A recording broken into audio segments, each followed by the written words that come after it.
Esta es la iglesia Puerta de Esperanza, situada en San Lucas, Zacatepeques, República de Guatemala. Este es también el momento en el que presentamos a nuestro pastor general, el licenciado Gustavo Adolfo Bonilla. Un aplauso para él.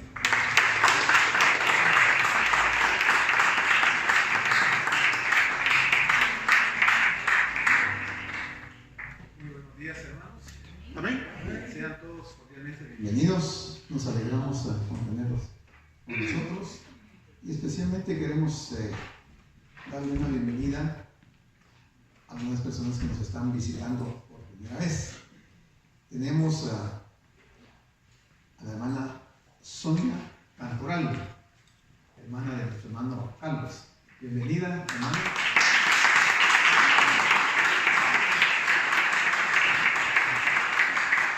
A la hermana Sonia le acompaña su hijo Johannes Steve.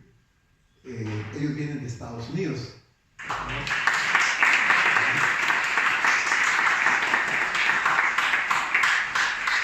También está con nosotros por primera vez nuestra hermana Gladys Roca. Bienvenida.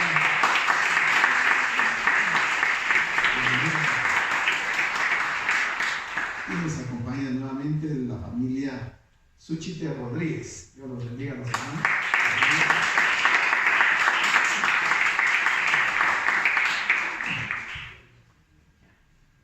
Los evangelios nos describen la vida, las palabras, los hechos de Jesucristo. La hermana Carmencita decía en la mañana que esto es vigente para el día de hoy, y así es. O sea, estos evangelios nos describen muchas cosas que el Señor hizo en aquel tiempo, pero que las hace el día de hoy también.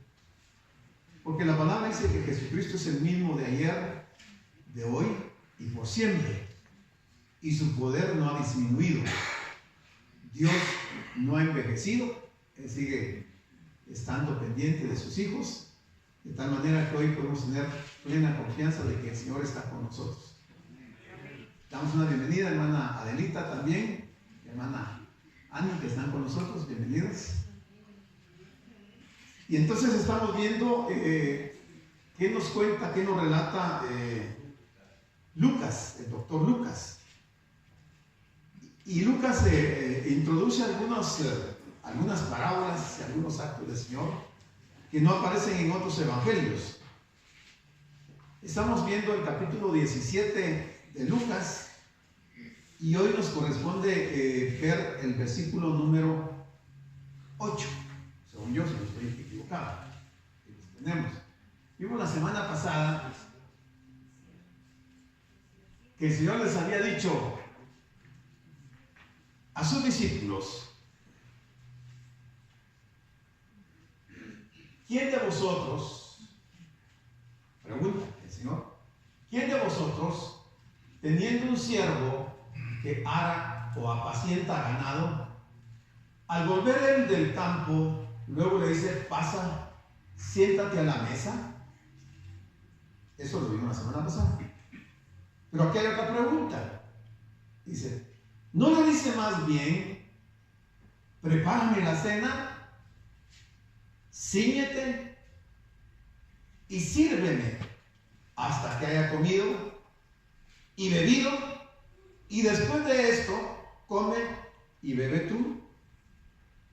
Son preguntas interesantes que el Señor hace, pareciera intrascendentes, pero más que una enseñanza terrenal, el Señor quiere dar una enseñanza espiritual.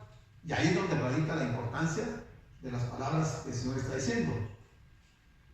Porque el Señor está describiendo aquí prácticamente a un personaje importante, un hacendado, alguien que tiene un terreno muy grande, y ese terreno lo manda a él a trabajar por medio de un siervo que le da de comer al ganado, pero que ara la tierra, le da de comer al ganado, y que cuando vuelve del campo, ese hacendado le dice, pasa.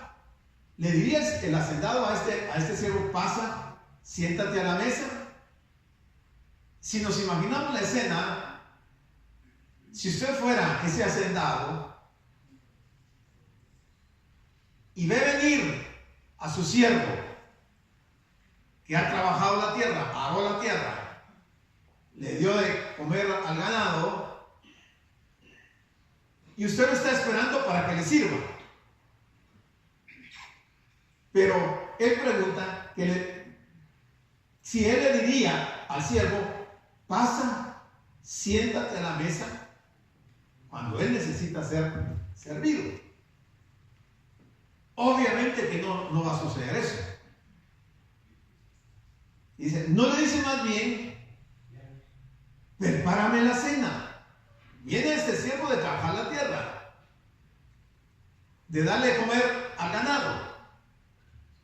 Viene cansado, ha trabajado, saber cuántas horas en el campo, pero es un siervo y todavía en la casa le esperan otras obligaciones. Y entonces el hacendado le va a decir, prepárame la cena, cíñete, sírveme hasta que haya comido y bebido, y después de esto come y bebe tú. Eso sería lo normal, ¿verdad? Eso es lo que ocurre normalmente. Porque el siervo no va a la mesa y el amo le va a servir porque viene de trabajar. Porque es un siervo, es un esclavo, es un trabajador. Entonces, el amo, en este caso, cuando viene al siervo le pide que le sirva su comida. Pero la enseñanza no es terrenal. La enseñanza es espiritual. Y ahí es donde vamos a tratar de profundizar un poco. El punto de esta parábola, porque es una parábola, era que el siervo no debería esperar recompensas especiales. Gracias. Por hacer aquello que es ante todo su deber.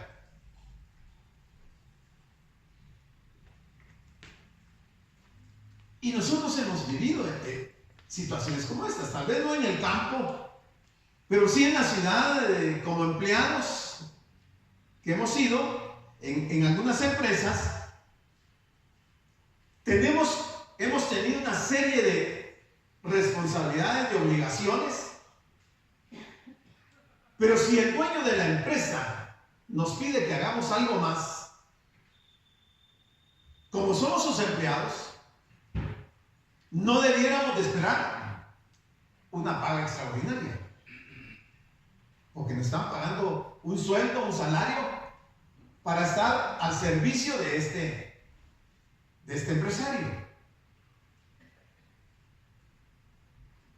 En el plano espiritual, todos nosotros somos siervos de Dios. ¿Sí o no? Si el Señor nos pide hacer determinada actividad, no debiéramos de esperar un pago adicional. Los parámetros exigentes de Cristo, que Cristo estableció, pudieron haber parecido demasiado altos a sus discípulos, pero solo representaban los deberes mínimos que un siervo de Cristo debe de ejecutar. ¿Qué quiere decir esto? Que el pastor, que el anciano, que el diácono, la diaconisa, el maestro, no tiene límites de servicio. Es un servicio que debe de ir más allá de lo que nosotros estamos acostumbrados a hacer. En términos humanos se llama esto dar la mía extra, dar más de lo que se nos pide. Culturalmente tenemos un problema.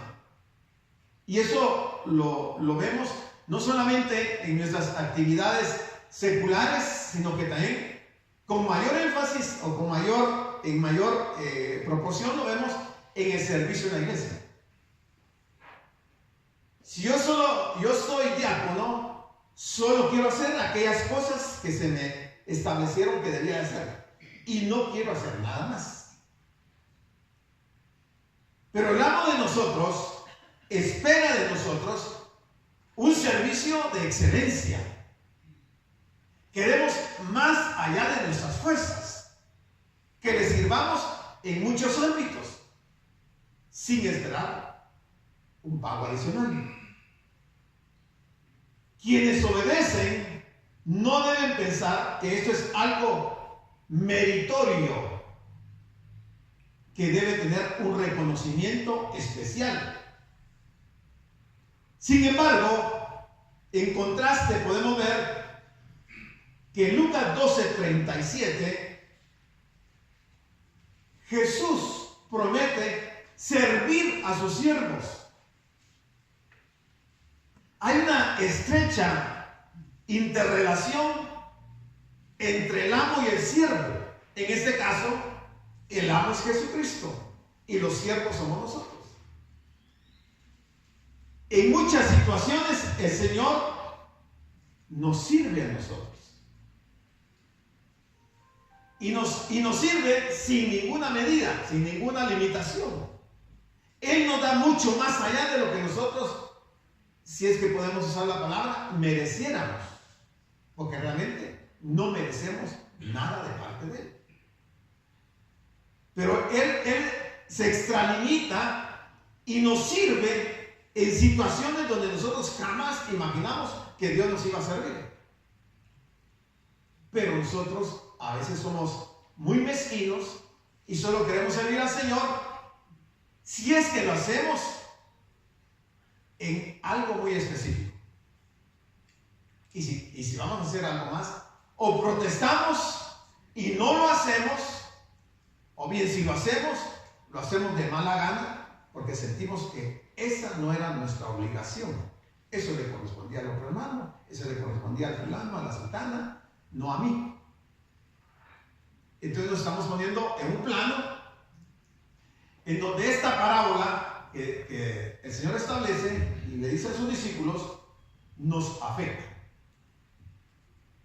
¿Qué resultados vamos a tener de un servicio de esta naturaleza que el Señor está presentando en esta parábola? Lucas 12:37 dice: bienaventurados aquellos siervos a los cuales su Señor cuando venga los halle velando. De cierto os digo que se ceñirá y hará que se sienten a la mesa y vendrá a servirles. Si usted nota, el tiempo del verbo vendrá es tiempo futuro. Quiere decir que va a llegar un momento en que el Señor se va a ceñir, nos pedirá que nos sentemos a la mesa y nos va a servir. Ese va a ser un día extraordinario, glorioso, maravilloso. Imagínense a Cristo mismo con toda su majestad y su deidad, su hermosura, su gran poder, sirviéndonos a nosotros miserables pecadores. ¿Se recuerdan que cuando el Señor estuvo en el aposento alto,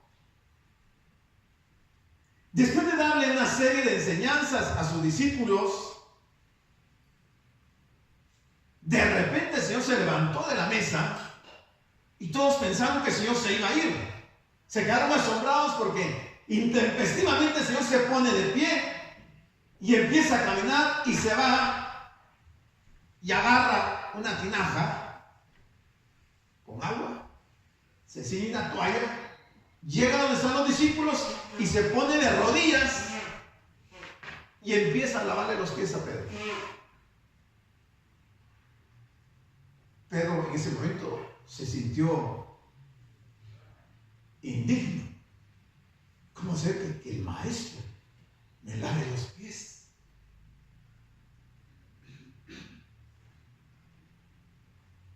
Si yo esta mañana le dijera a un hermano Julio, hermano Julio, pase aquí y se sienta en esta gradita, y voy a traer una palangana, y le digo, hermano Julio, quítese los zapatos, le voy a lavar los pies. ¿Cómo se sentiría, hermano Julio? Quizás no se va a querer quitar los zapatos.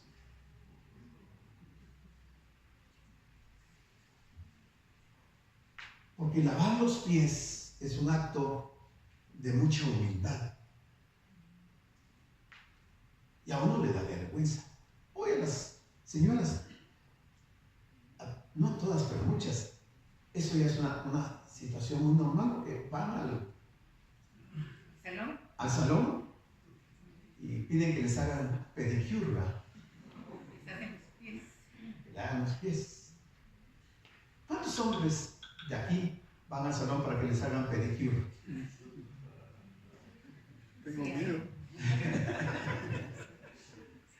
Y si va uno a que le hagan pedicure, uno tiene el cuidado de lavarse bien los pies, ¿verdad? Ponerse unos calcetines nuevos o limpios, porque si yo sorprendo al hermano Julio y le digo que pues aquí quizás hermano Julio tenga unos 3 días de no cambiarse calcetines,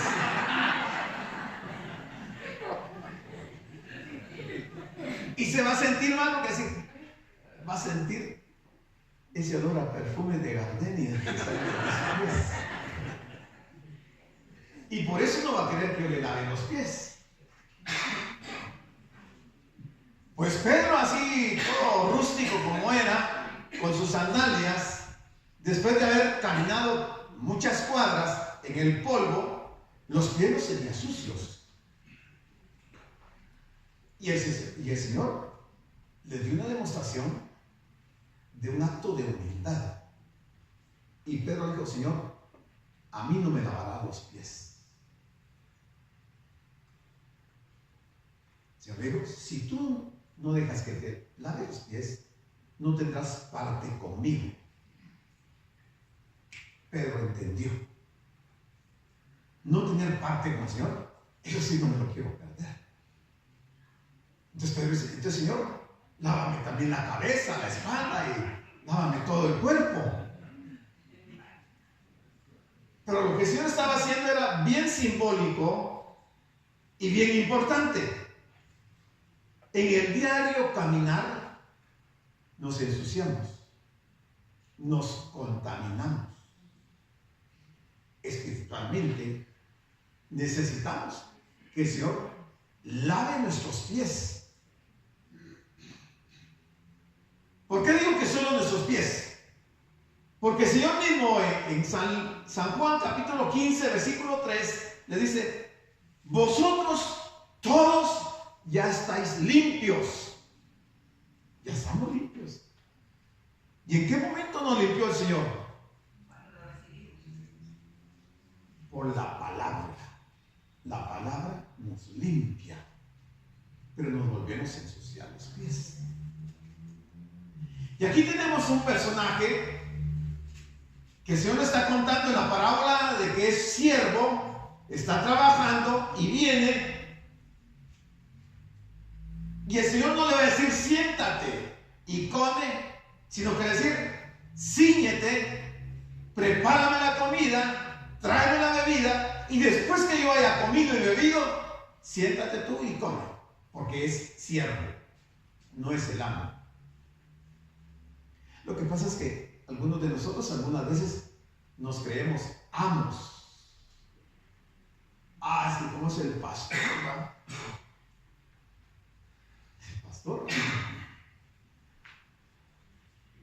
El pastor es un siervo, es el que más debe servir. El que quiera ser grande es el Señor.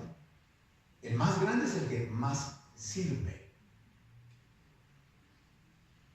En la vida secular, el más grande es el que menos sirve. Pero en la vida espiritual, el más grande es el que más sirve. Y claro, vamos a servir si somos siervos de ese amo. Porque puede ser que algunas personas tengan otro amo a quien están sirviendo.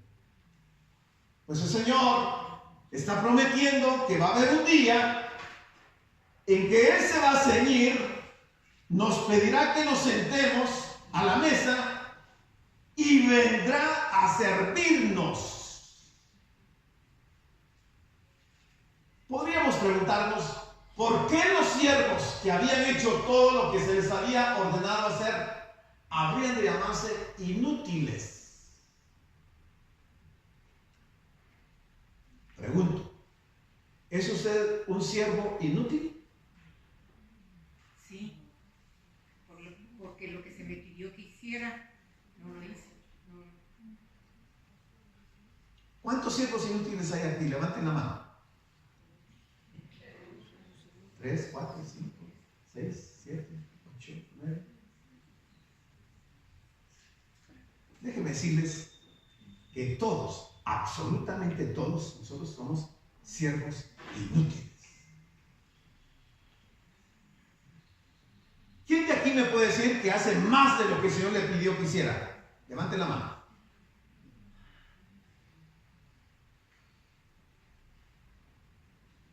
Pregunto, ¿quién de nosotros ha hecho lo que se nos pidió que hiciéramos? No más de lo que hiciéramos, lo que debiéramos hacer. ¿Quiénes lo hemos hecho? Una mano por ahí.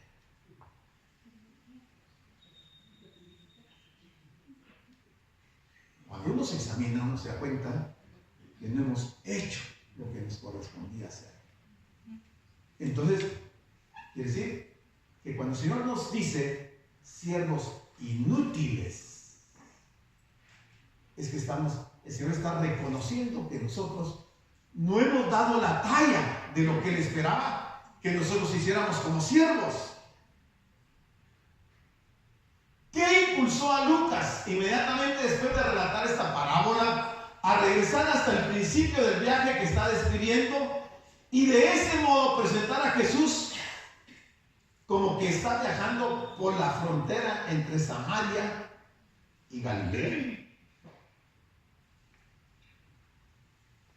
O sea, Lucas está narrando, está describiendo esa agenda tan apretada del Señor que nunca tuvo tiempo ni para descansar ni para dormir, porque estaba tan ocupado haciendo tantas cosas durante el día que las 24 horas no le eran suficientes y seguía por la noche trabajando en beneficio de esta gente. Cuando se desocupaba finalmente, le daban altas horas de la mañana en oración oral. ¿Quién de nosotros se puede comparar a la actividad del Señor? ¿Verdad que ninguno? ¿No le dijo el Señor a sus discípulos, vengan, ayúdenme a orar? Y ese fue como unos metros más adelante y empezó a orar. Cuando regresó, ¿cómo encontró a los discípulos? Durmiendo. Y eran momentos muy difíciles para el Señor.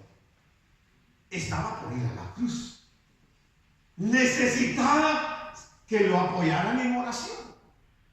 Pero los discípulos estaban cansados y se durmieron. Esa es la figura de lo que somos nosotros. Nos dormimos. No soportamos hacer muchas cosas porque el cuerpo en que estamos es un cuerpo de bajeza que se cansa. Y a veces buscamos nosotros también alguna justificación para no hacer lo que nos corresponde hacer. Por lo tanto, el título de siervos inútiles nos queda sobrado. No digo como Aníbal, pero sobrado. Porque no llegamos ni siquiera a ser siervos inútiles.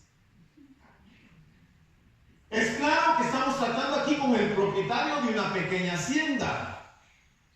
Este hacendado tiene solamente un siervo, Algunos insisten en que la palabra usada en el original significa esclavo y a veces significa siervo.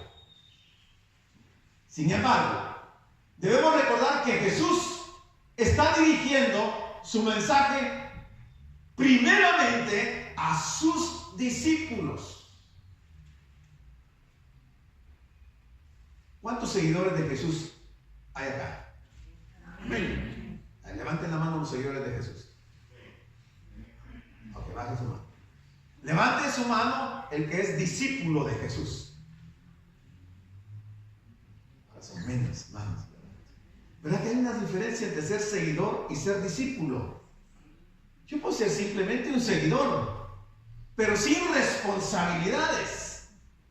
El discípulo tiene responsabilidades bien definidas por el Señor.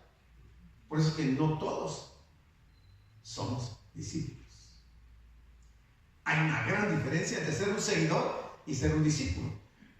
No digo yo que los seguidores no son salvos, son salvos. Pero tiene más mérito el discípulo que el seguidor.